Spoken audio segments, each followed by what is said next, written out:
우리 같이 인사합니다. 잘 오셨습니다. 오늘 또 은혜 많이 받읍시다. 할렐루야. 좋은 한 주간 되시고 즐거운 명절 되시기를 주의 이름으로 축원합니다. 지금부터 꼭 30년 전에 1989년에 한 달 동안 성지순례와 유럽을 다녀온 적이 있습니다. 그때에 아들이 6살 먹었는데 유치원을 다닐 때인데 나한테 요구를 해요. 아빠, 외국 갔다 오면 선물 사와야지. 그래서 맡겨놓은 것처럼 뻔뻔하게 그래요.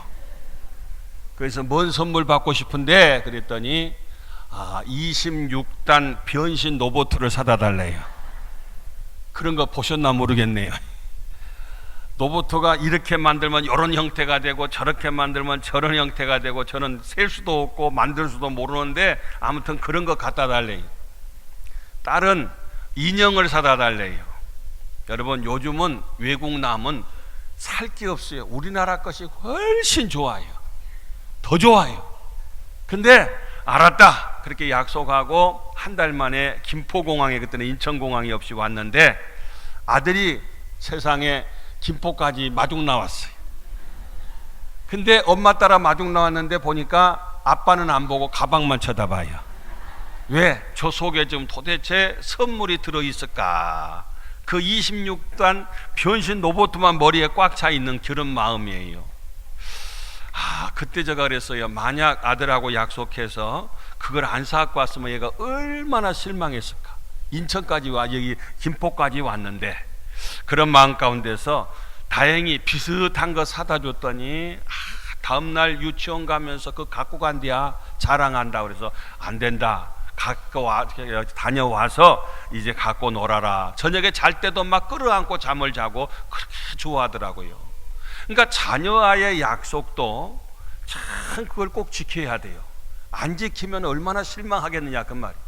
또 사람과 사람과의 약속도 물론 지켜야 돼요. 근데 행여나 우리가 살다 보면 우리는 그 약속을 다 지키지 못하고 그럴 때가 또한 있어요. 그런데 하나님은 우리와의 약속이 많은 성경 말씀 구구절절 너희들 이렇게 해라 그러면 이렇게 한다, 저렇게 해라 그러면 저렇게 한다, 얼마나 많은 약속의 말씀을 했어요. 근데 하나님은 신실하신 하나님인 줄로 믿습니다. 약속을 지키시는 하나님이시고 약속을 성취하신 하나님인 줄로 믿습니다. 그래서 우리에게 약속한 걸 다 이루시고 다 지키시고 다 성취하시는 분이 우리 하나님 아버지셔요. 자, 오늘 이 어느 조각가가 있어요. 큰 대리석에다가 좋은 작품을 만들려고 그래요. 모세상이라고 하는 그 작품을 만들려고 구상을 했어요. 그리고 돌을 갖다 놨어요, 대리석을. 그랬으면은 이 조각가는 어떻게 하면은 여기에서 좋은 작품을 만들어낼 것인가, 그것을 목표하는 거예요. 그걸 목적 삼는 거예요. 그래서 밥을 먹을 때도 잠을 잘 때에도 일을 할 때도 오직 이 좋은 완성된 작품을, 걸작품을 만들려고 최선을 다한다, 그런 얘기입니다. 왜? 목적이 그 작품 만드는 거기 때문에. 여러분, 우리 하나님의 목적은 뭔지 압니까? 우리 하나님은 우리를 향한 목적이 뭐냐? 단 한 가지, 딱 한 가지는 우리를 구원하시는 것이 하나님이 우리를 향한 목적이고 소원이에요. 이 땅에 한 명도 멸망치 않고 100% 예수님 믿고 구원받는 것이 하나님의 목적이고 하나님의 소원인 줄로 믿습니다. 그러면 그 목적을 이루는데 방법이 뭐냐? 죄 없는 예수님을 이 땅에 오셔서 죄 있는 우리 죄를 담당하시고 십자가에서 대신 달려 돌아가시게 하는 거, 그게 방법이에요. 유일하게 구원한, 죄 없는 분이 대신 죄값을 다 치르시고 대신 죽어줌으로 누구든지 그 예수님을 믿기만 하면 멸망하지 않고 영생을 얻는 줄로 믿습니다. 이게 복음이다, 그 말, 복음이에요. 그래서 우리 예수님은 우리를 갖다가 구원하시기 위해서 예수님을 이 땅에 보내주신다고 약속했는데 아담한테도 약속하고 아브라함에게도 약속하고 다윗에게도 약속하고 수없이 예수님을 이 땅에 보내주시겠다. 그래서 우리 죄를 대신 담당하시고 우리를 구원해 주시겠다고 구구절절 약속을 했어요. 그리고 그 약속을 성취하시는 걸 보는데, 마태복음 1장 1절에 보니까 아브라함과 다윗 자손 예수 그리스도의 계보라 그랬어요. 아브라함의 계보를 통해서, 다윗을 통해서 마침내 예수님이 이 땅에 오셨는데, 아브라함부터 예수님까지 42대 만에 예수님이 이 땅에 오신 사건이, 그 족보가 마태복음 1장에 그대로 누가 누구를 낳고 누가 누구를 낳고 이게 기록이 되어 있는 걸 볼 수가 있어요. 다시 말해서 하나님은 하나님의 약속을 갖다가 반드시 성취하시고 약속하신 대로 다 모든 것을 이루시는 분이 우리 하나님이신 줄로 믿습니다. 자, 그러면 우리 하나님은 이런 약속을 이루셨는데 문제가 생겼어요. 어떤 문제가 생기느냐? 오늘 본문에 보니까 아하시야라는 왕이 있어요. 아하시야. 그 왕 때에 예후라는 사람이 구테타를 일으켜서 왕을 죽여버렸어요. 왕이 없어졌어요. 그러면 그 왕의 아들이 자동적으로 왕을 계승해야 되는데, 갑자기 이 어머니 아달랴라고 하는 여인이 내가 왕 노릇하겠다, 왕 없어졌으니까. 그래서 그 왕족들을 다 죽여버려요. 다 멸절시켜버리고 본인이 왕위에 올랐어요. 그 아달랴라는 여인이. 근데 다 멸절시키고 다 죽은 줄 알았는데, 여호사브앗이라고 하는 그 여인이, 다시 말해서 이 아하시야의 누이예요. 그러니까 이 요아스의 고모가 되는데, 이 요아스라는 어린 아이 1살 배기를 갖다가 몰래 훔쳐다가 성전에서 몰래 6년 동안 가서 길렀어요. 근데 아달랴라는 여인은 왕위에 올라서 자기가 왕이고 더 이상 왕족이 없는 걸로 생각했는데, 실은 그 1살 애기를 갖다가, 요아스를 갖다가 이렇게 훔쳐다가 성전에서 길렀다 그 말. 그래서 나중에 6년 후에 아달랴가 죽고 그 요아스가 다시 왕이 올라와서, 깜딱 잘못했으면 하나님이 약속한 아브람부터 다윗의 계보를 이어서 쭉 예수님까지 오는데 중간에 이 계보가 끊어질 뻔했어. 이 아달랴라는 여인 때에. 그런데 그 1살 배기를 몰래 숨겨놨다가 나중에 그 왕위를 계승해서 결국은 그 계보를 통해서 예수님이 이 땅에 오시는, 하나님이 약속하신 대로 그대로 그 약속이 성취되는 사건이 오늘 성경 본문의 내용이에요. 이 본문을 통해서 우리가 영적인 교훈을 얻고 싶어 하는데, 첫째로는 우리 하나님은 어떤 하나님이냐? 하나님은 마지막에 시작하신 하나님이다. 끝에 가서 시작하신 하나님이다. 이게 무슨 말씀이냐? 다윗의 가문이 아달랴를 통해서 완전히 끝날 뻔했, 다 죽였으니 끝날 뻔했잖아요. 근데 하나님은 하나님이 약속하신 말씀을 그대로 지켜주시고 그 예언의 말씀대로 약속대로 성취해서 마침내 요아스를 갖다 남겨놓고, 끝에 가서 다 끝난 줄 알았는데 마지막에 가서 그 1살 배기 얘기를 갖다가 유모와 함께 성전에 감춰놨다가 거기에서 자라게 했다가 나중에 그 계보를 이어서 왕이 되게 하시는 거. 다 끝났는데 마지막에 가서 그 아이 하나 때문에 다시 계보가 이루어지고 약속이 성취되었더라, 그런 얘기입니다. 이걸 다른 말로 말하면요, 우리 그림을 하나 보시면은 이게 모세의 기적이에요. 홍해 사건이에요. 출애굽기 14장에 보면 이스라엘 백성들이 출애굽했잖아요. 그래서 이제 광야에 다 건너 나와야 되는데 앞에 큰 홍해가 있잖아요. 이 바다를 건너야 되는데 뒤에서 이 바로 왕이 마음이 변신이 되어서 이스라엘 백성들 200만 명이나 종살이 하다가 싹 보내니까 일할 사람이 없는 거예요. 저들 다시 다 잡아오너라. 그래서 군사들이 이 백성들을 갖다 잡아오기 위해서 뒤쫓아오고 있는 상황이에요. 앞에는 바다고 뒤에는 애국 군사가 있으니까 오도 가도 못하는 그런 상황이 있을 때 백성들은 이제 끝났다, 이제 죽었다. 그러면서 지도자를 원망하고 하나님을 원망하는 거야. 왜 우리를 이곳에 불러내서 객사 죽음 시키느냐? 차라리 거기서 종살이 하든 냅두지. 누가 언제 우리가 여기 온다 그랬냐? 잘 때면 지 탓이고 못 되면 조상 탓이요. 지금 그러는 거예요. 막 원망을 하는 거예요. 나올 때는 할렐루야 해놓고서 어려움 닥치니까 금방 하나님 생각도 안 나. 그럴 때 막 지도자 모세를 막 죽이려고 하잖아요.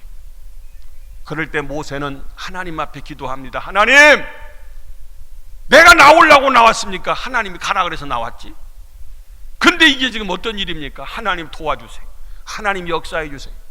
하나님 앞에 모세 기도할 때에 하나님께서 모세에게요, 야, 배를 만들어 줄게, 다리를 놔줄게, 빨리 건너가라, 그렇게 하지 않고 그 지팡이를 바다에 내밀으라는 거예요. 지팡이를 바다에 내밀어라. 그래서 하나님이 명령하신 대로, 아니 지팡이 바다 내밀어갖고 뭔 소용이 있겠어요? 우리 계산, 우리 계획, 우리 생각과는 전혀 상관이 없이 그냥 순종했더니 하나님께서 바닷길을 열어주셨어요. 물이 흘러오던 것을 물이 못 흘러오도록 다 물벽을 이렇게 만들어주셨어요. 그리고 밑에 물벽과 사이에 쫙 바닷길을 열어주시는데 고속도로를 만들어주셨어요. 그리고 땅도 질퍽질퍽하게 진흙 땅이 아니고 수렁이 아니라 마른 땅이 되게 해주셔. 순식간에. 아멘. 이게 하나님의 역사예요. 100%. 그래서 이스라엘 백성들이 다 무사히 한 명도 죽지 않고 다 홍해를 건너게 하셨어요. 그리고 난 다음에 바로 뒤쫓아온 사람들 누구냐면은 이 애국 군사들이에요. 막 말 타고 병거 타고 막 그들 잡으려고 쫓아와서 바닷속에 싹 들어가니까 물이 싹 합해져 버린 거예요. 그래서 그 물속에서 100%다 수장당해서 죽임을 당한 역사를 봐요. 이제 우리 끝났다, 이제 우리 죽었다, 이제 틀렸다, 다 원망하고 이제 죽을 준비할 때에 마지막에 가서, 끝에 가서 하나님이 역사하셨어. 놀랍게 역전승시키는 모습을 봐요. 하나님은 꼭 끝에 가서 우리가 할 수 있는 거 다 하도록 냅두고 이제 더 이상 못해요, 이제 틀렸어요, 끝났어요. 그럴 때 하나님이 개입하셔서 하나님이 역사하시고 하나님이 일하셔서 하나님께서 구원하시고 하나님의 약속을 성취하신 줄로 믿습니다. 그 다음에 보시면은요, 이 그림이, 이 지도가 어디냐면은 3년 전에 러시아 블라디보스톡을 간 적이 있어요. 그 블라디보스톡 역에도 가고 그 연해주라고 하는 우리 고려인들이 일찍이 그 블라디보스톡을 갔어요. 거기에서 여러 가지 이유 가운데서 이 연해주라고 하는 곳을 갔는데 거기에서 적은 숫자가 나중에는 1937년도 그때 당시에 보니까 19만 명이라고 되는 많은 사람들이. 근데 시베리아 횡단 열차가 러시아에서도 블라디보스톡이 마지막 정거장인데 거기까지 연결될 때에 많은 러시아 사람들이 블라디보스톡으로 이주했어요. 거기에 조선 고려인들이 많이 사니까 그들을 이주시켰어요. 그들을 다 추방시켰어요. 그래서 한인촌, 한국 코리아타운이 형성이 돼 있어요. 자, 여러 가지 흔적들이 많이 들고 있더라고요. 거기 박물관도 있고. 그러는데 무슨 말씀드리려고 하느냐, 이 스탈린이라고 하는 사람에 의해서 결과적으로 19만 명이나 되는 이 고려인 한인들을 갖다가 전부 다가 일방적으로 강제 이주시켜요. 그래서 스탈린이 중앙아시아 시베리아로 강제 이주시킨데, 밑에 말씀 보세요. 그 지도 밑에 보시면 고려인들은 소련군에 의해 6,000km 떨어진 낯선 곳으로 강제 이주를 당했다. 여러분, 이게 상상이 되는가 모르겠어요. 우리 사람이 1시간에 갈 수 있는 것이 10리를 가고, 고속버스는 1시간에 갈 수 있는 것이 100km를 가고, 비행기는 1시간에 갈 수 있는 거리가 1000km를 가는데 보통 1000km 못 가더라고요. 보통 한 800km 정도 가더라고요. 비행기가 1시간 날아가는데. 그런데 지금 중앙아시아로 거기 블라디보스톡에서 일방적으로 열차를 태워서 그들을 추방시키는 거예요. 이주시키는 거예요. 아니, 우리 집이 있고 우리 전답이 있고 다 우리 생활 터져 있는데 일방적으로 너희들 전부 다 기차 타. 그래서 전부 다가 거기를 떠나게, 블라디보스톡을 떠나게 만들었어요. 강제 이주시켰어요. 그 현장을 가서 보니까 얼마나 비극적인지. 19만 명이 거기에서 출발해서 6,000km를 갔다가 열차를 타고 수개월 동안 가는데, 그 먼 거리를 가는데, 그 중앙아시아 당시에 겨울에는 온도가 몇 도냐면 영하 40도예요. 얼어서 죽고 굶어 죽은, 아무것도 없는데, 집도 없고 절도 없고 아무것도 없는데 그곳에 가서 추방당해서 무조건 이주시켜서 너희들 살든지 죽든지 알아서 하라고 하는 그런 정책이, 강제 이주를 당했어. 그 해에 죽은 사람만 10,000명이 죽었어요. 얼마나 비극적인지 몰라. 우리 군산에서 서울 터미널까지 제가 재봤었더니 202.6km더라고요. 6,000km면 얼마나 먼 거리인가 상상이 돼요. 먹을 것도 없이 그 추운 열차, 요즘처럼 뭐 KTX나 이런 것이 아니잖아요. 그래서 한마디로 말해서 너 거기서 다 죽으라는 거예요. 이런 이주 정책을 폈던 것이 실질적으로. 그 다음 사진 한번 봐보세요. 그래서 이 뉴스에 나온 건데, 고려인 강제 이주 80년 우리는 여전히 나그네. 고려인들이 이제 작년 재작년 80주년 이주하는, 강제 이주당한 것이 80주년을 맞이했어요. 그래서 그들이 다 멸망당하고 다 없어지고 다 끝나느냐? 그게 아니라 한국이 말산 정책을 폈지만은 우즈베키스탄 타슈켄트에 20만 명, 카자흐스탄에 10만 명, 사할린에 4만 명, 러시아의 기타 다른 지역에 10만 명에서 지금 50만 명이 건지에서 살고 계십니다. 근데 50만 명이 사는 것뿐만 아니라 러시아의 여러 가지 부족들이 134개 부족이 있는데 그 중에서 제일로 잘 사는 부족이 유대인들이고 두 번째 잘 사는 부족이 우리 한국 사람이래요. 우리 고려인들이래요. 그것만이 문제가 아니라 거기에서 선교사님에게 복음을 받았어요. 끝났다 싶은데도 그들은 예수님을 믿었고 거기에서 하나님의 은혜 가운데 생명을 부지하고 살아서 생활도 잘 살게 되었고 예수님도 믿게 되어서 카라칸다라고 하는 교회는 무려 3,000명이 들어가는 알미타라고 하는 그 지역의 교회는 무려 8,000명이 동시에 들어가는 엄청나게 큰 교회가 이루어지고 그들의 기도는 더 많은 선교사님을 통해서 러시아 전혀 그 넓은 땅에 10,000개의 교회가 세워지게 하여 주시옵소서. 그런 놀라운 기적을 가져온 데가 어디냐면은 바로 이 러시아 지역인 걸 볼 수 있어요. 무슨 얘기냐? 끝났다가 다 죽이려고 말살정책 펴고 스탈린이 그래서 전체적으로 다 죽을 수밖에 없는 상황이요. 토구를 파서 그 속에 살고 먹을 것이 없어서 그 굶주린 가운데서도 하나님 의지했을 때 하나님께서 살려주시고 더 번창하게 하시고 더 부자되게 하시고 예수 믿게 하시고 하나님께서 은혜 가운데 살려주는 기적이 임한 줄로 믿습니다. 끝에서 마지막에서 하나님이 개입하시고 이제 더 이상 방법이 없을 때 하나님께서 책임져 주셔서 그들을 새롭게 하셨다는 거 아니겠어요? 요한복음 2장에 보면 가나 지역에 혼인잔치가 있었어요. 물이 포도주가 되는 기적이 임했어요. 포도주가 떨어지려고 하니까 좀 모자라니까 포도주를 만들어 주신 것이 아니라 다 떨어졌어요. 이제 더 이상 방법이 없어요. 그때 예수님을 통해서 물이 포도주가 되는 기적으로 모든 것을 부족함이 없이 풍성한 잔치를 이루어지게 했던 사건을 요한복음 2장에서 볼 수 있어요. 여러분, 인생을 살다 보면은 이제는 끝났다, 이게 마지막이다, 이제 더 이상 방법이 없다, 그런 절망적인 상황을 맞이할 때가 우리가 인생을 살다 보면 있어요. 솔직히 이제 인생을 포기하고 싶고 숨 안 쉬고 싶을 때도 왜 없겠어요? 그런데 그 순간이 하나님이 개입하시고 하나님이 시작하시고 하나님이 간섭하시는 시간인 줄로 믿습니다. 내 포기가 하나님의 시작이라니까요. 오늘 이 아하시야 왕이 죽었어요. 아달랴가 왕이 됐어요. 다 끝났어요. 이제 더 이상 방법이 없어요. 그래서 왕위를 갖다가 계승하고 결과적으로 예수님이 이 땅에 오는데 하나님께서 그 계보를 통해서 아브라함과 다윗의 계보를 통해서 오는데 이제는 끝났어요. 더 이상 방법이 없어요. 다 끝난 줄 알았는데 하나님께서 요아스라고 하는 이 한 살배기 아들을 몰래 숨겨서 마침내 그 계보를 이어가게 하시는 하나님의 놀라운 섭리를 볼 수 있어요. 사랑하는 성도 여러분들이여, 하나님은 살아계신 줄로 믿습니다. 절망적인 상황에서도 절대 포기하지 말고 그 하나님 의지하셔서 하나님의 능력을 통해서 이런 기적, 이런 은총을 경험하시기를 주님의 이름으로 축원합니다.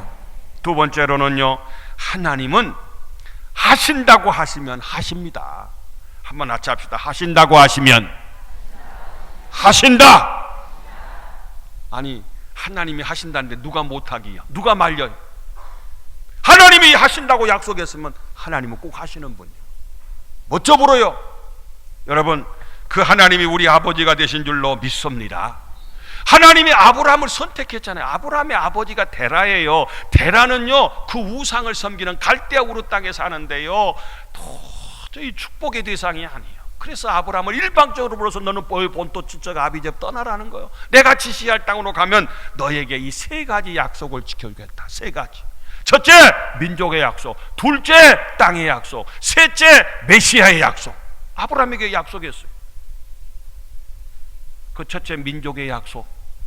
그가 고향을 떠났는데 그의 후손 아브라함이 이삭이 야곱과 에서를 낳고 해가지고 결과적으로 애굽에서 나올 때 200만 명 민족이 번성한, 하늘의 별처럼 바다의 모래처럼 땅의 태끌처럼 많은 자손을 주겠다고 하나님이 자손을 번성케 하고 민족을 이루게 했어요. 둘째, 가나안 땅에 가게 하시는데, 가나안 땅에 갈 때 보세요. 바로 왕의 밑에서 지긋지긋하게 고생했는데 하나님께서 모세를 보내서 바로를 항복시켜서 출애굽하게 했잖아요. 40년 광야에서 먹이고 입히셨잖아요. 그리고 이 홍해를 가르고 또 요단강을 건너게 했잖아요. 요단강을 건너서 이제 가나안 땅 다 왔다 싶었는데 여리고성이 있잖아요. 근데 여리고성도 하나님이 다 무너뜨려 주시고, 또 한참 가다 보니까 아이성이 또 있었어요. 어려움도 있었지만 이 아이성도 통과하게 하시고, 기브온 전쟁에서 죽으려고 하니까 태양아 멈춰라 여호수아를 명령할 때 해가 가만히 멈춰 있는 거예요. 유일하게 성경에 한번 역사적으로 태양도 멈추게 해서라도 그 민족을 보호하셔서 마침내 이스라엘 백성들이 하나님이 약속하신 대로 가나안 땅에 이른 줄로 믿습니다. 하나님이 약속했잖아요. 하나님은 하신다면 하신다니까요. 민족도 이루게 하시고 가나안 땅도 주시고 여자의 후손인 메시아도 하나님 주셨잖아요. 예수님 보내주셨잖아요. 하나님은 이와 같이 하신다면 하시는 분이에요. 계보가 중간에 끊어질 뻔했는데 하나님이 하신다고 하니까 결과적으로 그 한 살짜리 숨겨놨다가라도 계보를 이어가게 하셨어요. 숨겨놓은 줄 몰랐어요. 이 아달랴라는 여인은 자기가 왕이 되고 싶어갖고 다 죽여버리고 자기가 왕위에 스스로 올라갔던 여인이 아달랴라는 여인이, 거기 그 카라칸다 교회를 담임하는 김인걸 목사님이신데, 그 큰 교회를 원래 그분이 목사님이 아니고 형하고 같이 이제 강제 이주할 때 형은 얼어서 죽었대요. 기차에서 추워서. 근데 이 김인걸이라고 하는 분은 살았어. 거기에 선교사님이 오셔서 이 고혈압으로 3번이나 쓰러지고 몸이 아팠는데 그 선교사님에 의해서 복음을 받고 예수님을 영접하고 안수받을 때에 그 병을 치료받았대요. 그리고 신학교 가서 목사님이 되셔서, 그래서 3,000명을 갖다가 이와 같이 이 성도가 되는 큰 교회를, 그 카라칸다라고 하는 교회 지도를 보시면 거기 타슈켄트 옆에 보면 거기에 나와요.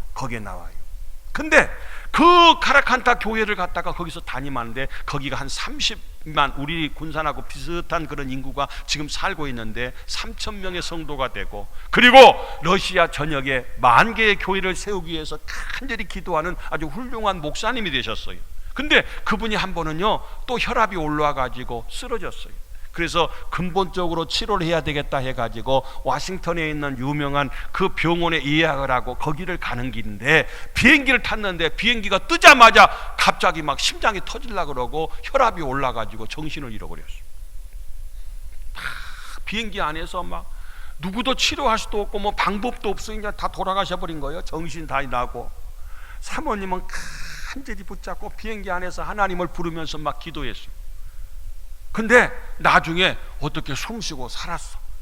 그래서 병원을 갔어요. 워싱턴에 있는 그 유명한 병원을 갔더니요 의사 선생님이 그러더래요. 왜 왔냐고.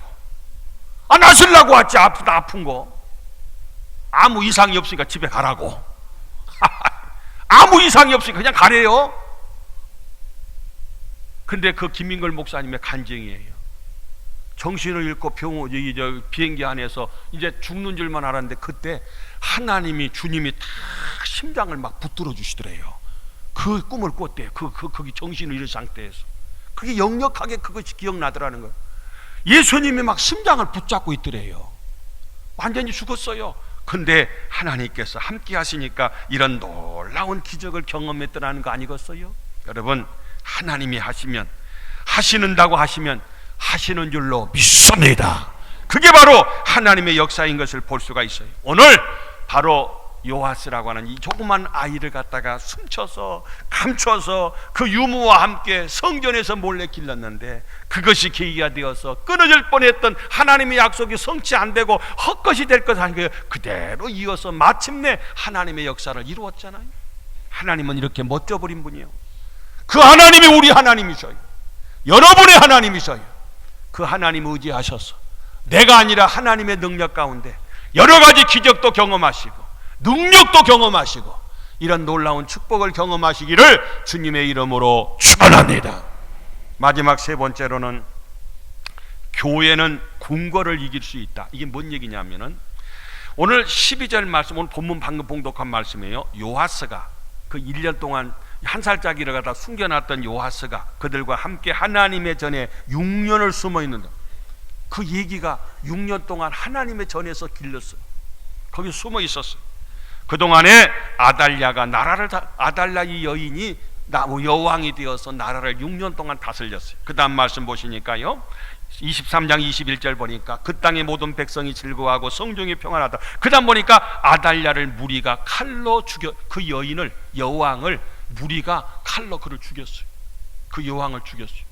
죽이고 끝난 것이 아니라 24장 1절 보니까 요아스가, 그 어린아이가 이제 6년 몰래 길렸다가 낳았던 그 아이가 이제 7살이 됐어요. 그래서 6년 동안 몰래 숨겨놨는데 그 요아스가 왕위에 오를 때 나이가 몇 세였어요? 7세였다. 7살의 요아스가 왕이 되는 사건을 볼 수가 있어요.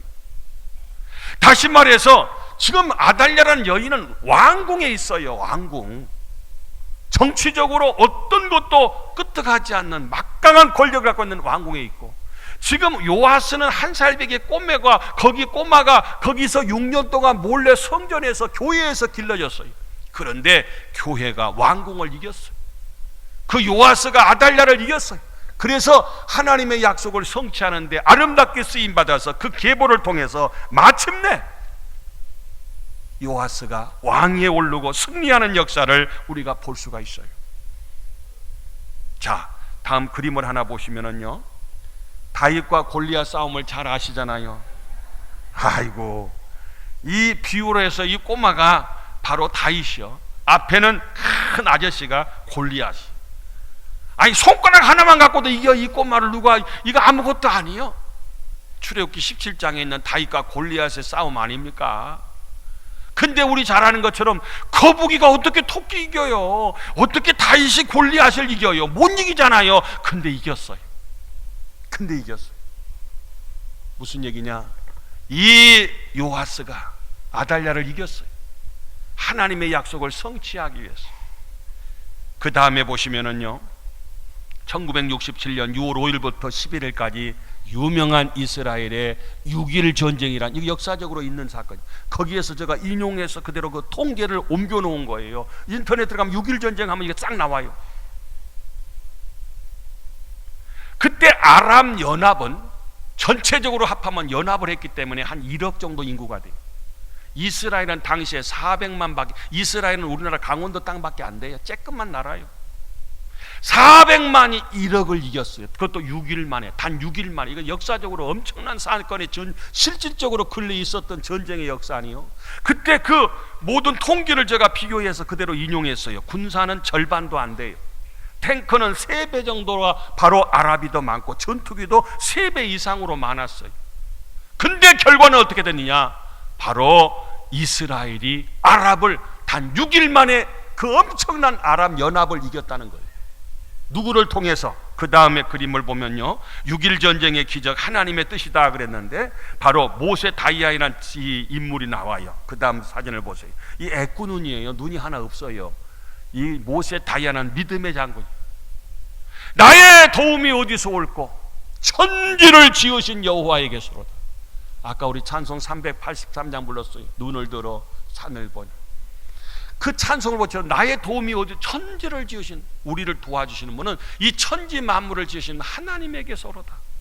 시편 127편 1절의 말씀을 가지고 기도하고 그 전쟁에 믿음으로 나가실 때에 아무리 봐도 다윗이 골리앗을 이길 수가 없는 것처럼 이 이스라엘이 아람 연합을 이길 수가 없는 그런 전쟁인데 하나님의 도우심으로, 정말 여러 가지 전쟁의 역사가 있어요. 스토리가 그 다 거두절미하고 하나님의 은혜 가운데 마침내 아람 연합을 이스라엘이 6일 만에 모세 다이안 장군을 통해서 승리하게 하신 줄로 믿습니다.